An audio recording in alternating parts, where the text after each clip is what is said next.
The BSO has this 103 history of artistic excellence, and it's just an orchestra that is playing so beautifully. And then within all of that, we have the only music school in Canada founded by an orchestra and working very closely with an orchestra. And so that gives the students and emerging artists here in this school this blessed opportunity to be working with such mentors and guest artists such as Vishal. So we're really, really, really fortunate to have this little treasure in the middle of Vancouver. And it's my pleasure to introduce you to the artistic director of the BSO School of Music and of course the music director of the Vancouver Symphony Orchestra, Maestro Aldo Tosk. Thank you.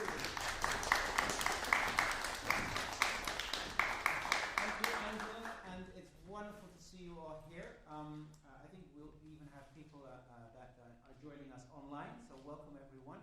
I just want to say a few words about our wonderful pianist we're having this week with us, our soloist.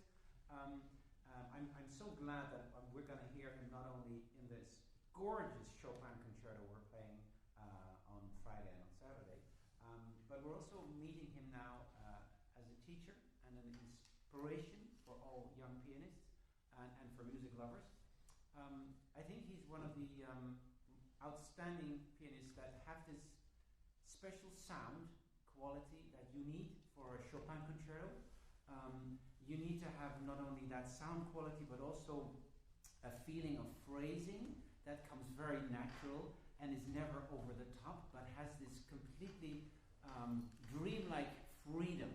And so for a conductor it's always a very let's say exciting but also scary to do a piece like the Chopin piano concerto, because a soloist is quite free and it can go in many, many directions, and as a conductor you're always the one that's wrong. So you're always blamed by everyone, which is completely fine with me, but I always want to get it right. So whenever you have a soloist that does unexpected things, and if you can react to them, that's always a really nice let's say collaboration, and you're kind of making that transition from the soloist to the orchestra to the audience. Now this morning we had our first rehearsal.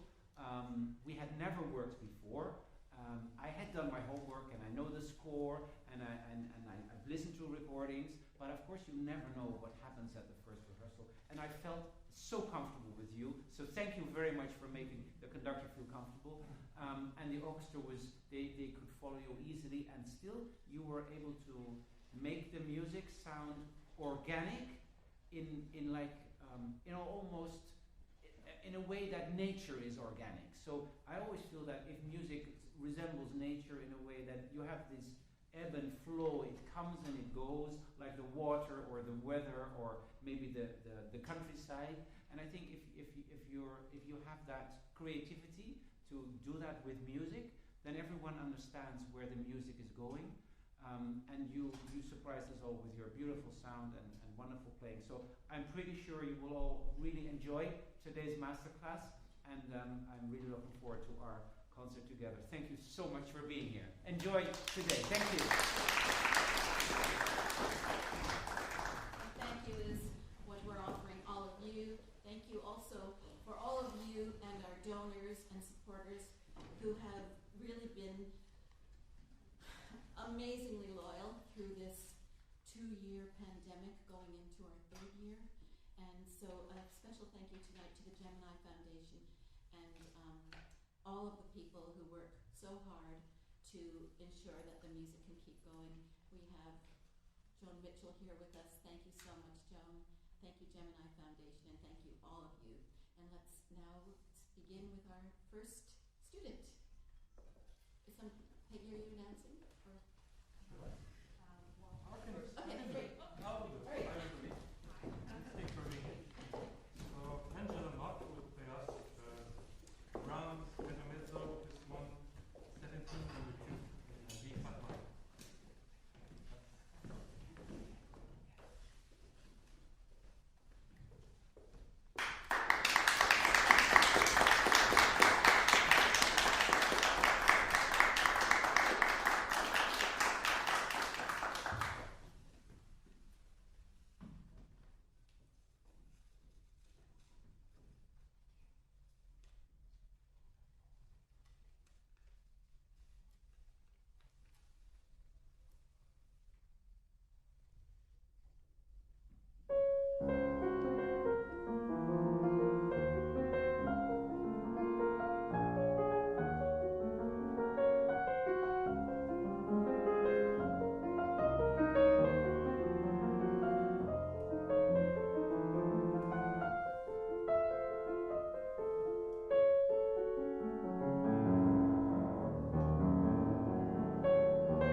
many good things in there. Especially the second theme area. Yeah, it's beautiful. I just have a few questions that I want to ask you about this piece. Can you tell me what form it is? What form? You know, rondo form, binary form. Like for instance, have you played the other one? Yeah. So the first one, like a lot of the late miniatures by Brahms, clearly ABA, right? So you have one section, we go to middle part and minor, and we come back to the A section. Okay. Now what's going on in the second one, the one you just played for us? Can you tell me a bit, like what's happening? Yeah, so there's the A section, and then we have the clear B section. Right, which is in which key? This one is in D flat major. So really, yeah, really good major. And then what happens here? And then we have a sort of development That's right. section, and then that A theme sort of comes back a little bit, and it sort of explores a little bit, and then we have a clear another section. And what's this? Sort of like a code line. Not yet. Not yet. But what can you play? I mean, what theme is this? The B theme In which key? in D flat. No. In B flat major. So basically what he does is everything that you expect in the sonata form happens here. Oh, you have the first theme, second theme. If it's a minor piece in a relative major, then a very small development, then a return, accelerated return, and then the second theme we get in the home key but in major. So everything you get in the sonata form you get here, but in such a compressed way, you know. And here, that's the only second thing you get. It's one bar, and then we're already in the coda. But to me, it's fascinating to me how that, you know, Brahms late in his life, all the mastery that he developed in his entire life, it's all in there in this late music. And so I would encourage you to be aware of these things, and it might help you sometimes when I think you have sometimes I see you miss basses in the chords, and I think because maybe you don't think enough in terms of harmony, and you're thinking a bit too much horizontally, you know, in terms of lines, and there's beautiful lines in there, but I think the harmonies are what anchors the piece. And also, if you know really what harmony, I mean, you should be able to play this piece, or most of this piece, in a choral setting. So let me show you. No, it's pretty simple harmony.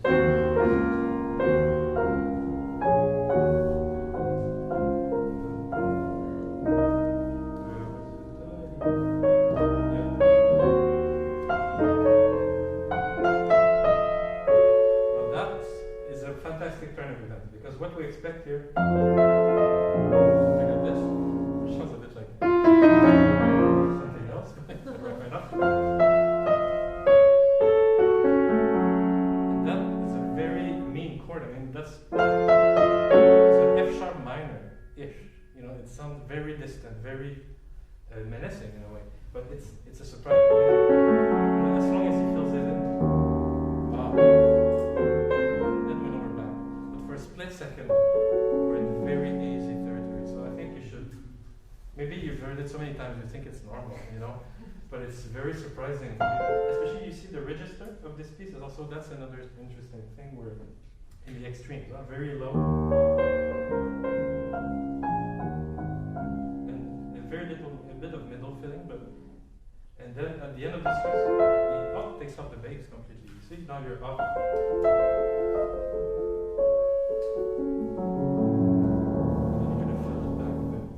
Fill it back with harmony. But yeah, it's a very desolate piece of, I mean, a very profound, very very tragic outlook, very sad piece, I find, you know. His late music, some of it is incredibly hopeful and beautiful and tender. This one, to me, is very depressing. But in a beautiful way, I mean, it's a gorgeous melody. So we can work a tiny bit more on it. Another thing I wanted to say is, you know, do you mind me asking how old are you? I'm 21. 21. So yeah, I mean, this late music, I've played some late music when I was young too, but I always felt like it's never, it cannot be as good as when I'll play it when we'll be 60 or whatever, you know. You know, yeah, you know, I'm slowly getting the beard and a few gray hairs, but I'm still not looking like bronze yet. You know? And I just know that this outlook on life, and especially the nostalgia, you can sit like that, the nostalgia of it all, you know. And I was thinking about this, and well, wait, I mean, most of us are now experiencing huge amounts of nostalgia from the COVID before times, you know, and so everyone can relate to that feeling. It's maybe not nostalgia of, you know, the old Vienna or different, you know, the youth of young Brahms. It's not the same thing, but I think we all yearn for what we had before this period of time. And I think it can, so everyone can play this music, I think, you know what I mean? So it's not out of reach for sure. But let's just experiment. And you see this whole piece is in basically, you have piano here, and you don't have any forte until the climax here. And I think you're playing in regions that are, I think everything in the pianissimo piano range could be more explored. I feel like when you go to the climax, I just heard you being so happy I can finally play out, you know? I don't have to walk on eggshells. But no, I think you have to be comfortable with playing very soft and experimenting with how soft you can play without the note not sounding. You know, this is a piece that the voicing and the subtlety of very, very soft notes and is so essential. And I think the difference in touch between the melody and the smaller notes is not good. Is not big enough. I would really work. We can work a bit on it. Last interesting thing before I let you play. You know, when you hear this piece, you would not imagine that this is all 30-second notes. You see? I mean, this is a slower kind of piece in 3/8. Why 3/8? You know, why not 3/4 and writing it in 60 notes? Why? You know, that's a good question. And I think probably because I think it's andante non troppo and con molto espressione. I think the non troppo comes not too slow, you know, and I think it can flow a little better generally. And you have this a lot more time here, perhaps take a bit of time and cool down. But I think this can flow a little bit, like Maestro Tass was saying about nature and water. There's something very watery about these little notes and the seamless transitions between the phrases. So let's try it a bit again. From the top.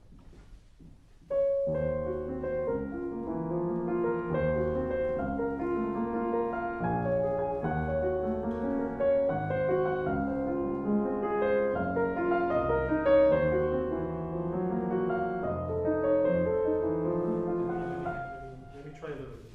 So I see too much of a, this is like one voice. So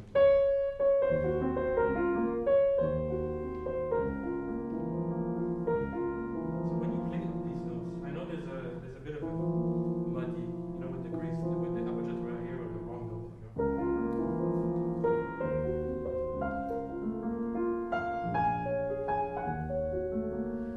So what I'm doing is when I'm playing this, when I'm playing these notes, when I'm playing them, I'm not actually listening to the notes I'm playing. I'm listening to what has become the long note, you know. You still hear it? And the beauty of these late pieces often comes, you know, by listening to pitches for a very long time, and what sometimes a pitch, you know, that was a consonance becomes a dissonance. And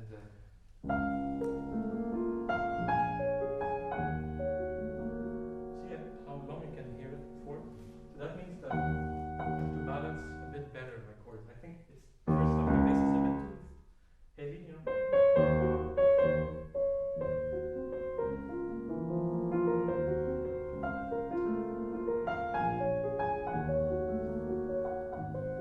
A little echo would be nice here. I mean, if you can, you know, this is very desolate, huh? Goes nowhere. Finally, we have some sense of direction. The music opens up a little, you see? Like the bass goes down and goes more down, and the register, that's your highest note so far. I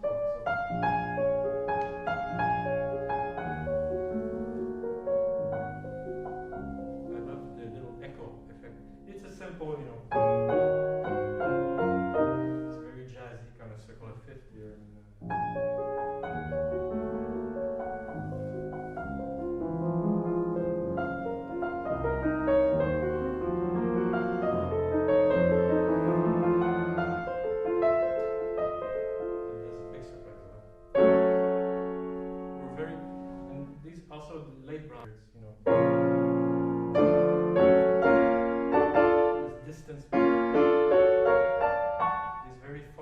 chords by chromatic thirds. I think that's, and then they're essential.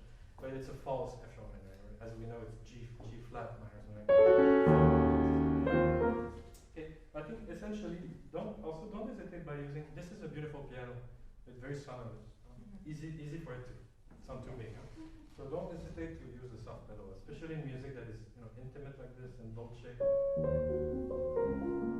I'm pretty sure this is music that was never intended for being played in very big halls. It's very like salon private music for a small circle of friends. So one can emulate that, especially the piano, the Bechstein that Brahms probably had didn't sound like this. It's much smaller sound. Okay, so let's try to find that sound at the beginning. Go too far a certain direction. I'll tell you if it's too soft and it doesn't speak anymore.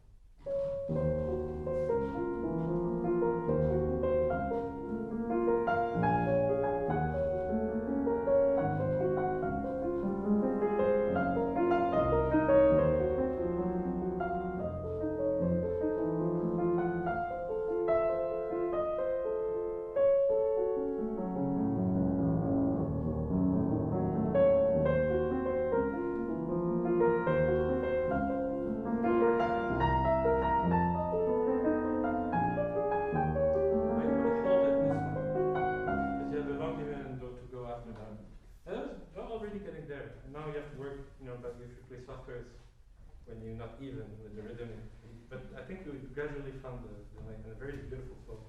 This even higher this time, and then now the circle of fifth is more chromatic this time. So I would sustain a bit more. I keep the intensity so that we have a very long sense of it falling out. Can you start from here?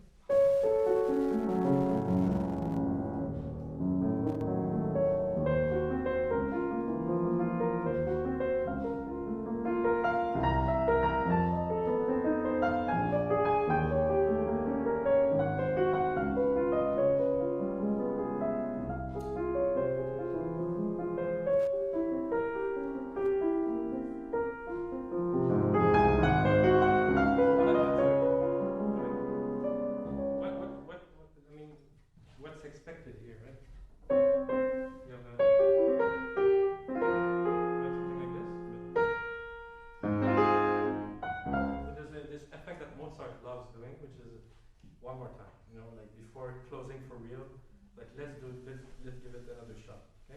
But it's really beautiful. So please give us the sense that this is F minor just for a split second, and then you can use the octave link to really blossom here. It's beautiful. Turn it around.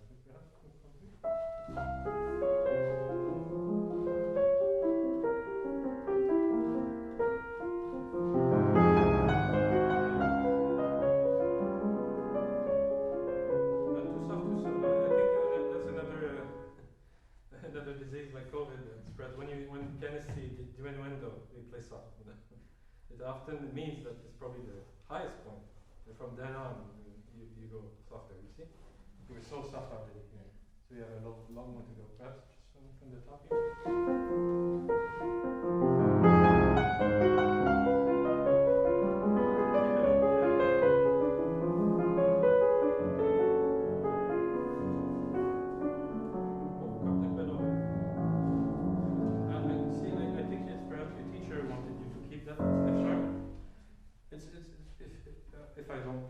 I like that, you see, let me show you. Because you see, the first time we had this music, so this evaded cadence, if you want, minor, so very deceptive. And now we have similar music. What is this? Sorry.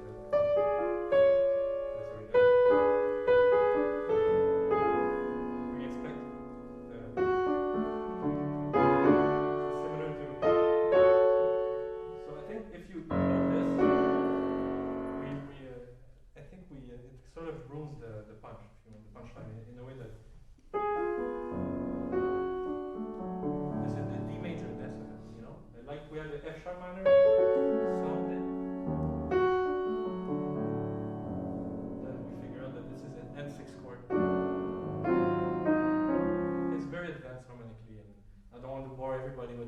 it's kind of an incision.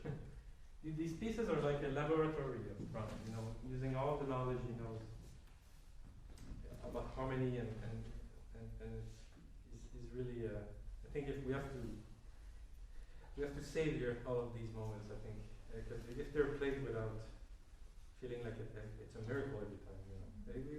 It's hard to, because the more you learn, the more you practice something, you stop being marveled at after a while, you know. But yeah, afterwards, I always have to go back to it, I think, with a certain sense of wonder.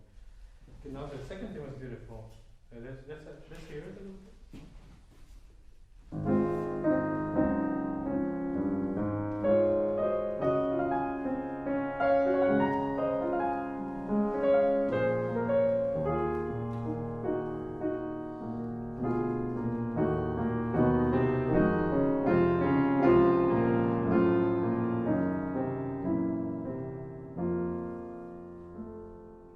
Not bad.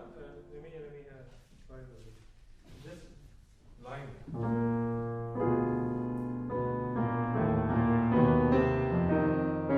It gets sustained a bit better. I think your this gets in the way a little bit. Okay. Give it a bit more.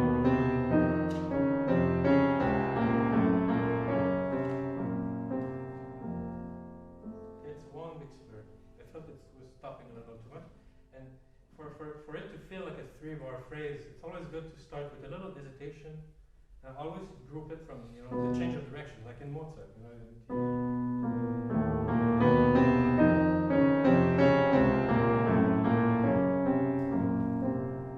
So that it feels really in one go.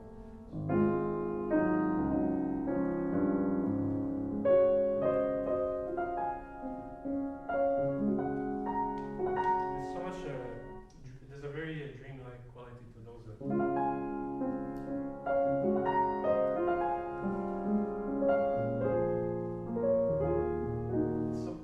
It's so poetic here. I think I don't hear enough of the difference between this.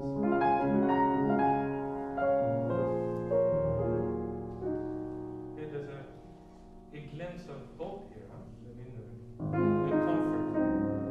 It's very comfortable.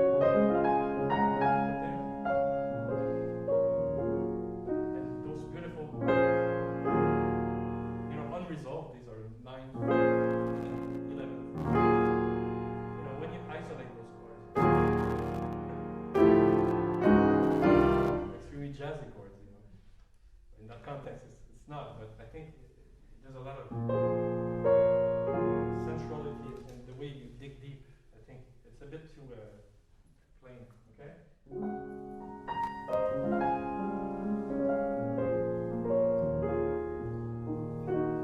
This is like an intruder, you know.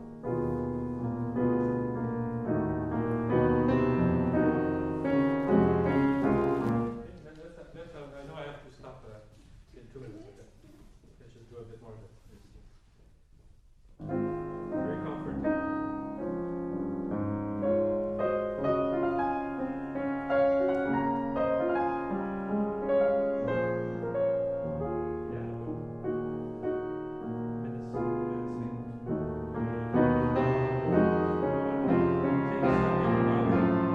You stop right here, and you're in the middle of it. Okay, so this keeps going here.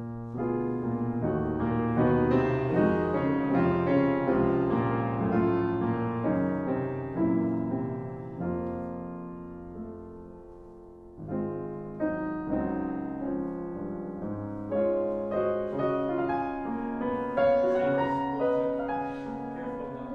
Sometimes those I think I would always go to the middle of that.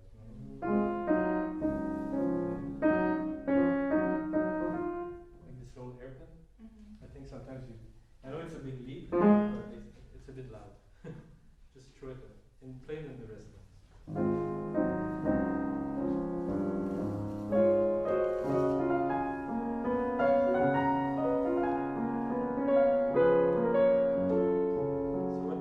you have a little, what do you say, a little indice, or there's a beautiful 7th chord that is added on here. This note, this is C. Note. It gives you sort of the. Okay. I think make sure that when you play this, you hear the dominant chord. It used to be the tonic chord, now it's the dominant chord going to G flat. Okay.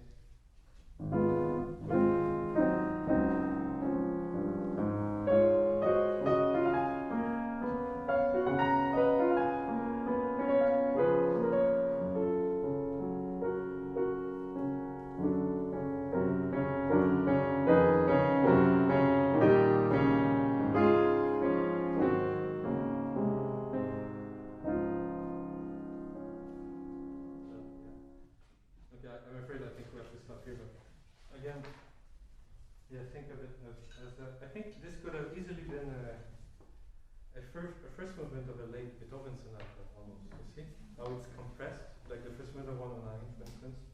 Yet you have all the elements you get in a sonata form, and I think listening back to it and thinking that way, I think it will help us. Because when I listened to this, I was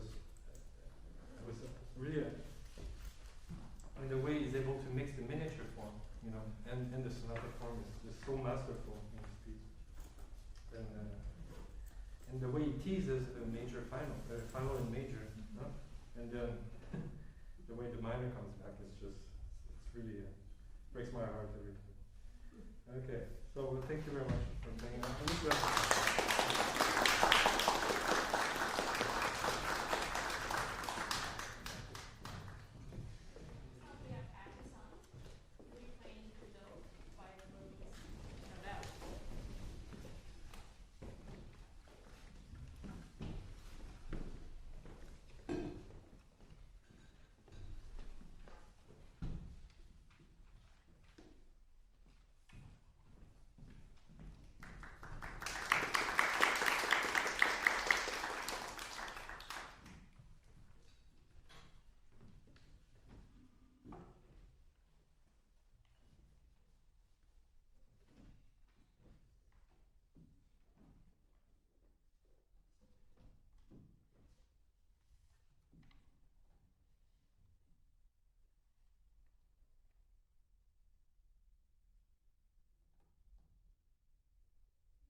very good fingers. It's very fluid.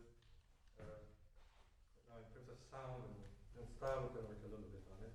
It's pedaling. And pedaling is a bit approximative sometimes. When you need to have a really clean harmony between sections and the different chords. I just want to start by the ending because I saw you had a little difficulty at the end. And you know, this Ravel's music is so difficult to play, and I think one shouldn't shy to do many arrangements, meaning that, you know, playing all the notes, but not necessarily doing them using the suggested hand, you know? But like, for instance, let me show you the hand. Let me see that. This passage is pretty difficult if you do it as written, this thing. You're stepping on yourself, right? There's so many different ways you can do it.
Very difficult, and this is one that, you know, basically there's I don't think there's even one bar that I'm doing with Ravel suggested, because it's just very impractical.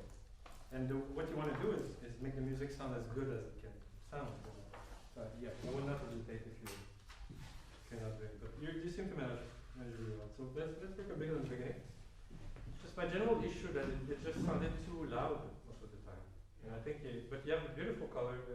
Beautiful sound, but it's kind of a generic sound that is like you're I don't know, you just go with that sound whenever it, because it works, it's a nice sound, but it's not very specific, and you want to make each section, each little different theme, you know, its own thing, its own character, its own, so yeah, let's try the beginning a little bit, with the soft pedal for sure, and if you notice in real time, it's too loud, you can adjust, you know. I think that's one thing, piano playing is you have to adjust to different instruments all the time. So I think you have to appreciate this piece in a softer dynamic. I think you're just too comfortable with how it sounds, but the whole piece is too loud. Okay? Everything has to be a bit more soft. I mean, the tempo is specific. You wrote the tempo is très doux. It's not a tempo. You know, very soft is not a tempo. But you wrote that there. Okay? So it has to. It's a little too solid. Okay, more liquid. Okay, let's try a little bit.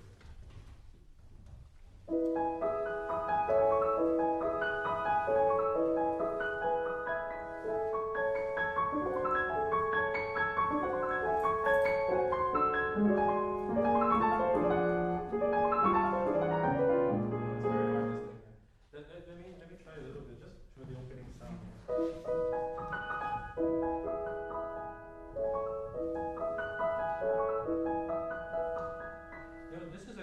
Phrase structure, you know, it's usually, this is a 2-bar phrase, you know, 1-bar phrase, but there's always this bar is added, and it's asymmetrical.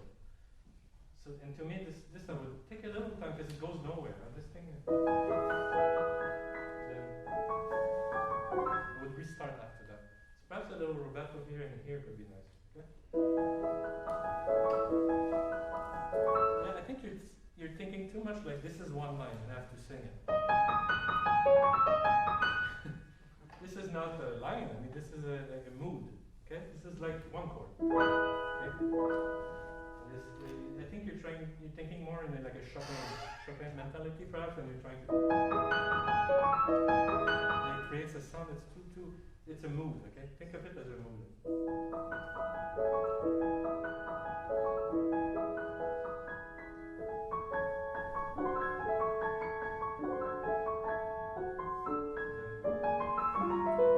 Sorry, I never played it.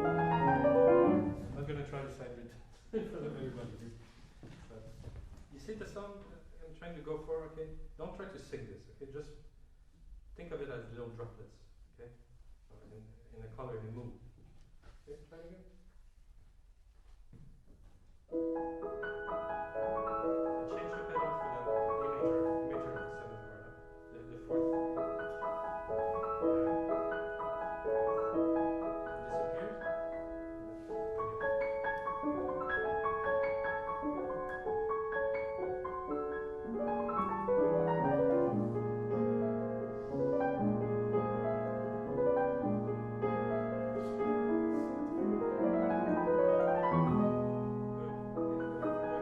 Disappears.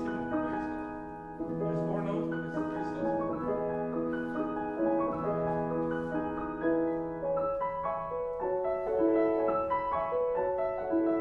very subtle. You're very cautious, or very by the book. When you're doing what you wrote, but it is so difficult the way it's laid out. Look at example you can do. You know, like you can play. Put this one up.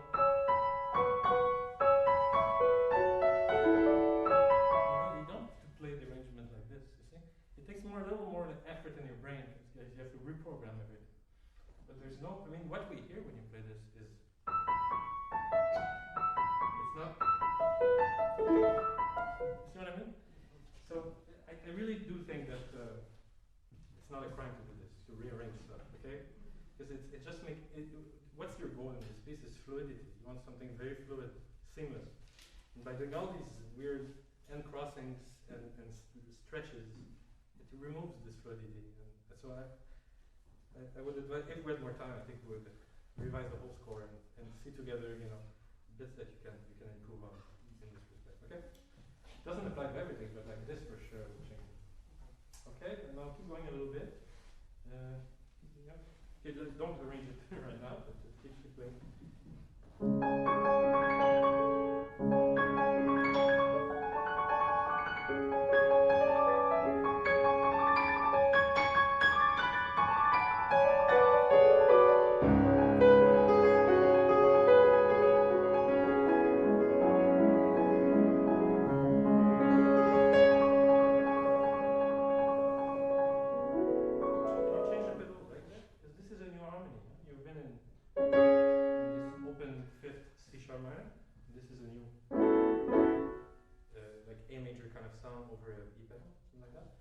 Can you change it, baby? Can you do it for me?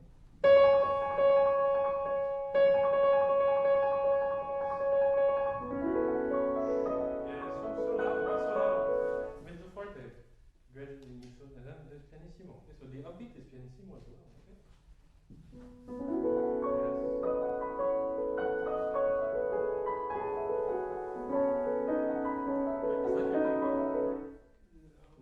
Okay. Slow and you seem to associate slow and soft. These are different concepts, okay? So just right here at the tempo, but don't do slow too much. It's really about the nuance, okay? Big contrast. So for that to work, this is stronger. Mezzo forte with the repeated note, more energetic. Then gradually we go to different, more dreamy line. Okay? Again? Okay.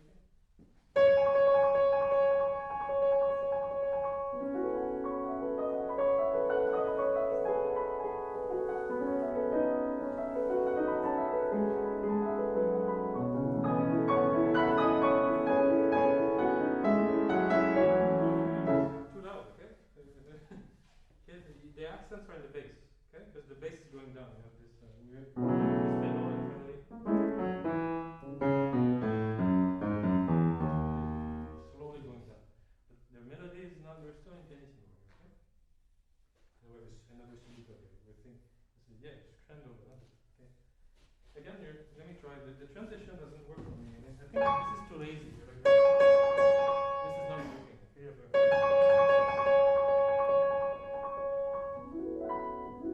And it's something different.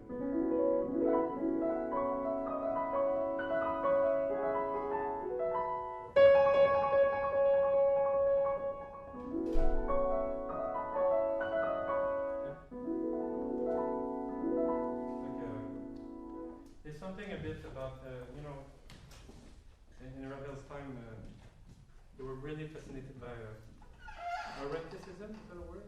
Like the Orient, And these colors, these pentatonic colors. There's a lot of that in this piece, but in, L'Enfant des Sortilèges, it's filled in this music. So I think this sonority is really evocative to me, like something like a Japanese garden or something like this, This music lends itself very easily to images and things like that. I don't know if it helps you sometimes. A little bit, no? Yeah, it's one step to go to the, it's a different way to go to the same goal. I think it helps me for sure sometimes. Good, can you show it again from the transition here?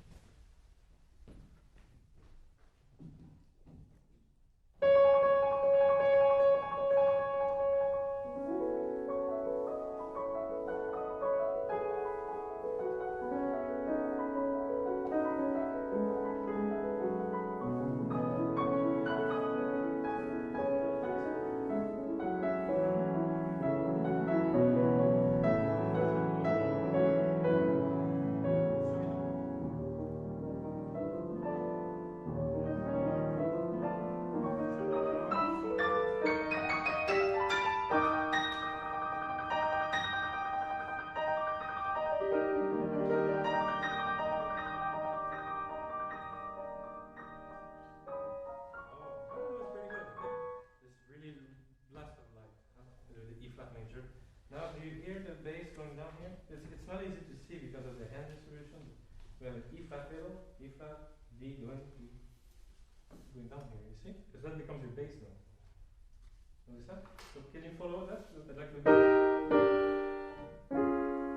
Or whatever it is. Can you play from maybe down here?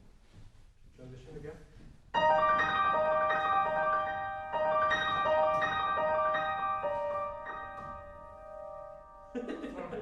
No, it's okay, it's great. Because you're following the line now, and you wanted to play the C sharp with your left hand, naturally. No, it's played like this, okay? But, yeah, you have to. that's pretty good. Okay, but, this is the key in this piece, I think, is they're all in this little transition between those moments, and how well you do them, how seamless and beautiful you make them. I think that's a very important part of that piece. Once again?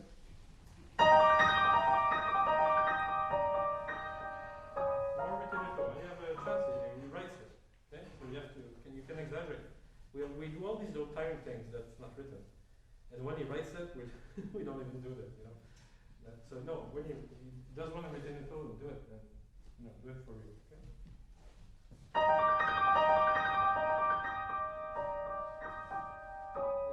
Can you do it more? Let me show you. It's very gradual, okay?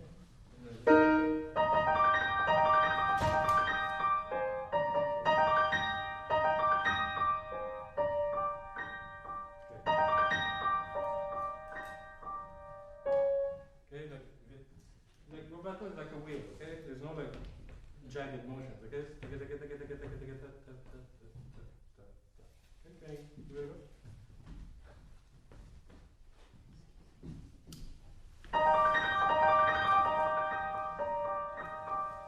Also, barely did anything, okay? I'll count, okay? Go ahead.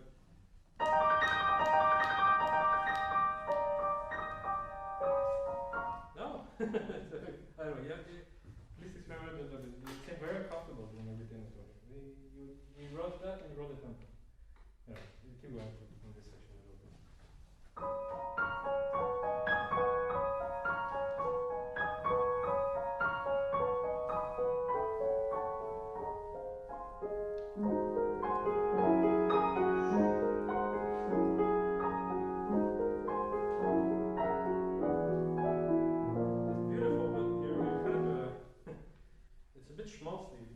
Because you're arpeggiating all the basses.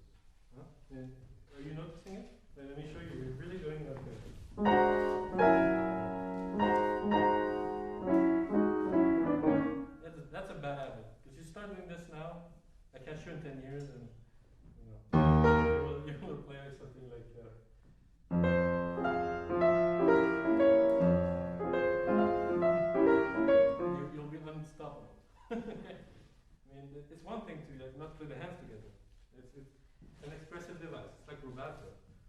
Okay, I mean, we all do it. We're all capable of sometimes do it, but if you do it systematically every time, to me it removes the beauty of a beautifully placed harmony voice, you know? Especially those parallels.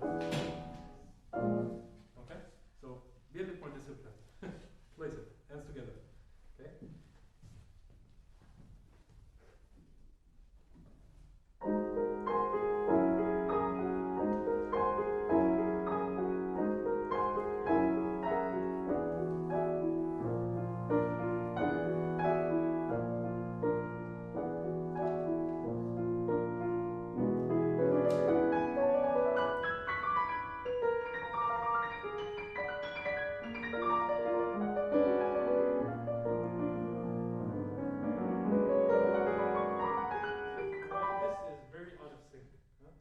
Let me show you. Yeah. This. So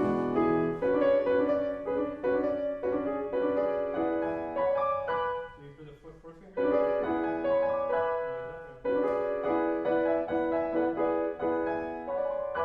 This is another thing you can. Why do this? You can do this. This is an example. Maybe this is easier. This is pretty hard if you do.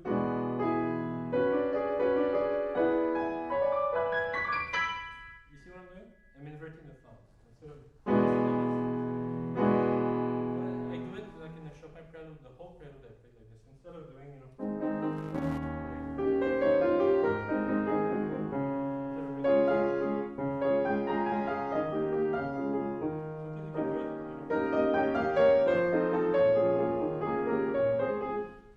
it's not always necessary.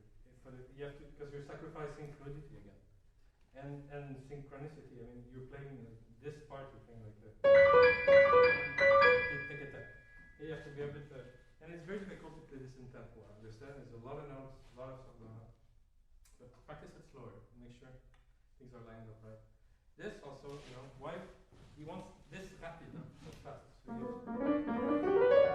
but this is not the fingering you would use if you want to play this fast. You know. It's very laborious.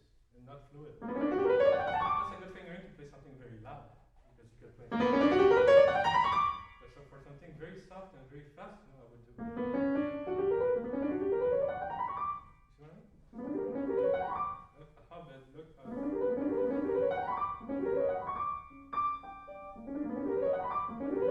Look better that sounds. See what I mean? Instead of. So you can really play fast. So very simple. You just take those to the left. Those are the right. Those are the left, those are the right. So instead of doing 8 shifts, you're doing 4 shifts. Or just 1.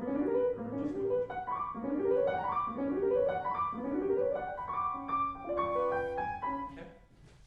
So this is something I don't know the teacher you're staying with, but perhaps it's a philosophy thing. I mean, some people are really against what I'm doing right now, you know? But I mean, Argerich, we kind of all agree she's one of the greatest pianists alive, and she's the first to say she does that all the time. You know, there's a few examples, you know, like this, you know, like Beethoven, something like that. Or like I would perhaps I would not do this. This is a little too easy. Or this sounds a bit silly if you do. Lose a bit of the impact. So some composers, I think it's worth taking a risk. You know, Beethoven is one of them, because I think effort and struggle is sort of key in the music. But in this music, if you show struggle and effort, it doesn't work. Yeah? You know what I mean? It's not the same thing. It has to be fluid and easy, and as if you're the whole time you're just empty, you know? Okay? No, that was quite good. This whole bit was quite good. No, this this chord, you know, what is this chord, by the way? Do you know what that chord? What that is? Anyone maybe could play something with this, you know? Does that ring a bell, anyone? Huh? No, it's a Petrushka chord. And it's in theory, like and people study, harmony in Stravinsky. It's like Stravinsky found that chord, they think, in 1911 or so. This was written like almost 10 years before, and you have an entire page dedicated to that songwriting.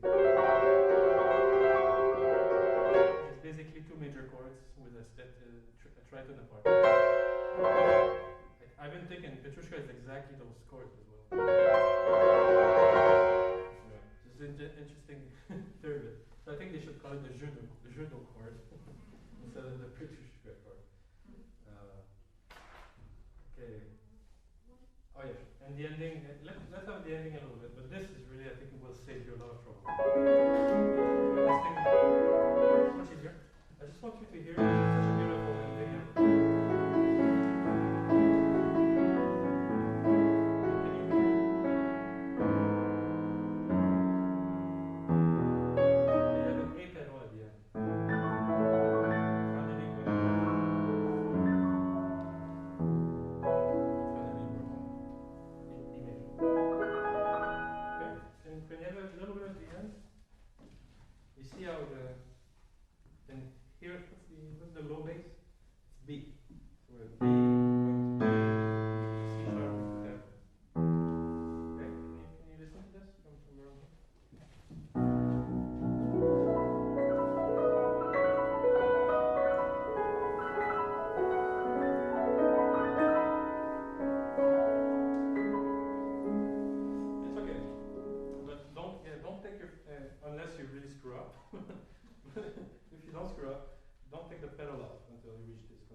Cello is a very good indication. It's very legato, and I see you play this like very jumpy. Okay, this is very reminiscent. This kind of writing to this. What is it? Do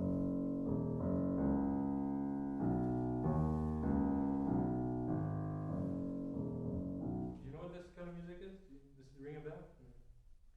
Did anyone? No.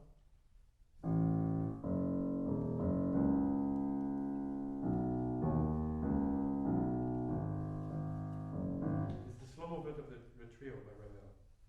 So if you don't know the trio, that's like one of his greatest masterpieces, written 10 years or so after this. So again, very pentatonic, and it's played by a cello, incidentally, in the trio. So your teacher did very good, but I think. Okay, so perhaps play it again, but with very legato. None of that jumping stuff. You have to jump here, but not when you're playing this. Okay.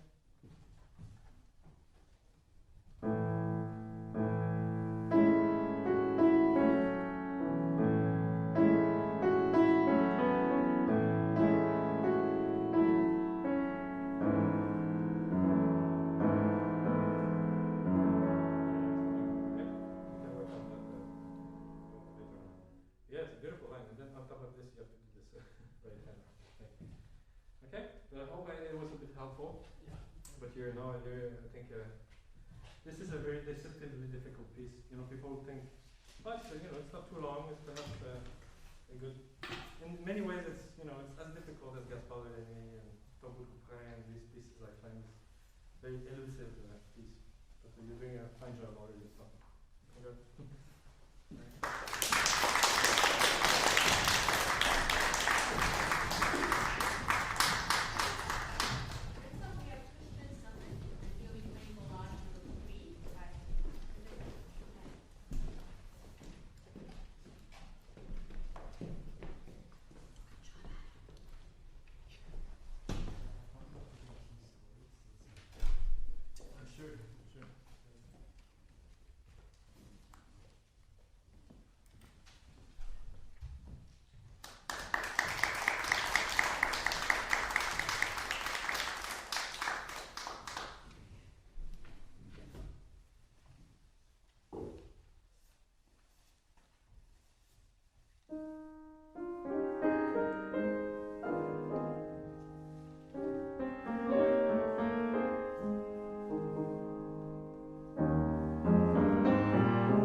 many hours of lesson time that could be had with this group. So you can concentrate on at least the first 2 parts. Okay. Generally, I think you're really doing a lot of good things, or you're feeling the music quite well. The pedaling is generally okay. There's some things about, especially the sound production, some issue, especially with the left hand and the bass. Now we have to listen to harmony and bass functions and everything, but always in relation to everything else. And often you simply, it's too loud.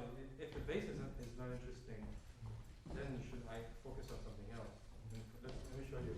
Because like when I heard this theme, for instance, this, we have a whole section with a pedal like that.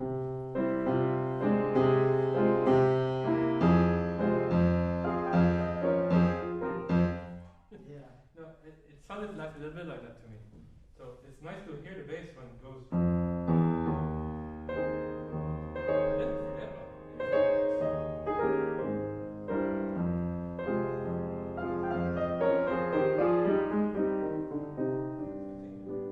Yes, it's a pedal. We'll hear it as a pedal. We don't need to be reminded every time it comes back. That can become quite tiresome, and in a way can sort of highlight, if you want to be really like, what do you say, really bad intentions can point out the weaknesses in Chopin's writing. If you focus on that, and someone like Glenn Gould loved doing that, in the Mozart sonatas, or even in his recording of the B minor sonata, he's playing like. Yeah,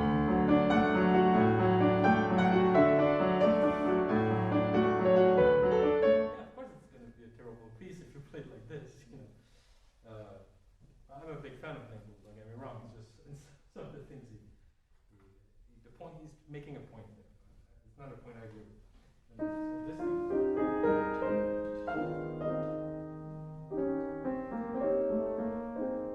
I saw you right here with your hand. You see? So if you don't, it's a Eldor, and you did that like bathing in some kind of generic pedal. The melody, okay, has to be clear. I mean, this is one instrument. It's not a cellist going holding 2 strings in the third one. This is one voice, or one human voice, a monophonic instrument. So you have to hold it, okay? You're a bit too liberal with the hand movements and stuff like that in Chopin. And for the legato, well, this. It's very difficult, but you can manage. First, you have to. I'll make you play it. So without any pedal, you have to find a way to lift all the outer voices here. As legato as you can, and pedal is the little salt you put at the end. The source has to be pretty tasteful. You see? If you don't do any finger legato, you rely on the pedal, then you're in trouble. Because I can hear it, and it sounds loud and a bit clumsy. So you have to pedal a little bit so that we don't hear the E flat repeating too much. But even if we hear it a little bit, it's not a big deal because we're listening to the outer voices going like this. Coming from one point and splitting like this. You see?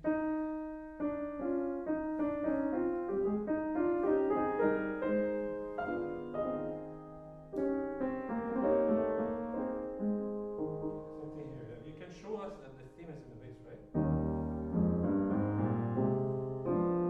lovely, but you played everything pretty loud here. You're not fighting against each other. Okay? So let's just focus on that opening, because in many ways it's the most difficult part of that piece. Yeah, just the opening. And let's try first without pedal, just to see how your finger legato is doing. Okay, not bad. Okay, now just a little bit to round things up. You see how you pedal with harmonic rhythm, and Chopin's pedaling markings always have to do with that most of the time, and it doesn't put you any pedal here.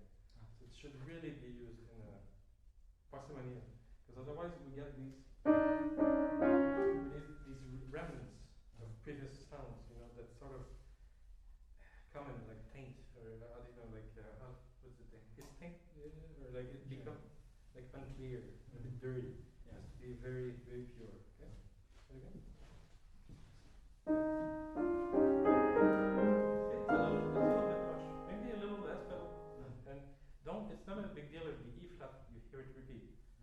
We won't hear it if you sing beautifully the other voices.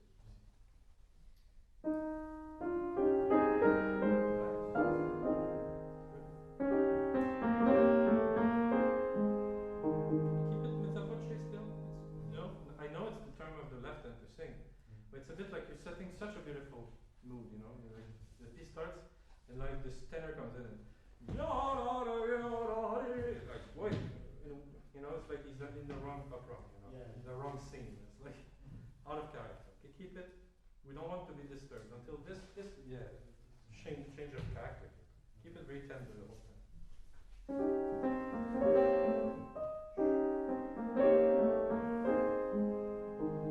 And it's too loud right now.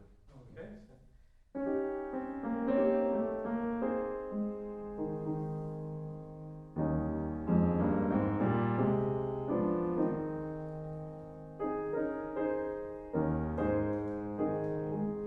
I see your left foot is quite far from the soprano.